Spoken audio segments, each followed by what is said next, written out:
Welcome to Zwida Media. If you're new to this channel, please subscribe. Don't forget to like, comment, and share. Here's a new video for today.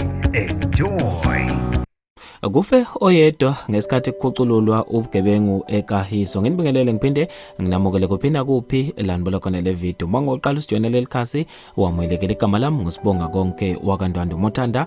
Ungangibiza intatheli ka-YouTube. Kuye ngamagama enkehlo umphakathi waseKahiso Valathaqa emgwaqo ephuma kuleli lokishi kusukela emgwaqeni omkhulu uMain Reef. Lo mphakathi ufunge wagomela ukuthi uzokhuculula yonke imfucuza ehambisana namazamazama kule ndawo ngenxa yobugebengu kanye nokuhlaselwa kwabantu besifazane. Ukugejengwa nokudlengulwa kwabantu besifazane kuthiwa iyona into yemihla ngemihla kule ndawo. Kodwa isigameko sangesonto ledlule sokudlengulwa kwabesifazane abayishagalombili yiqulu lamadoda sithuse abaningi nokuyisona esenza umphakathi wasukuma wazithatha wabamba sona isiteleka lesi. Ephawula ngombhikisho wanamuhlo imeya yakule ndawo Tyrone Gray uqinisekisile ukuthi ngempela ukhona ushonile embhikishweni wanamhlanje. Yize noma ngakaqinisekisa ukuthi ngabe uyilungu lamazamazama noma cha. Uthe yebo ngempela kukhona ushonile kodwa angakwazi ukuqinisekisa ukuthi ngabe yizamazama noma cha, kodwa ubegqokise kwalo. Umphakathi ubusuketula nemkhukhu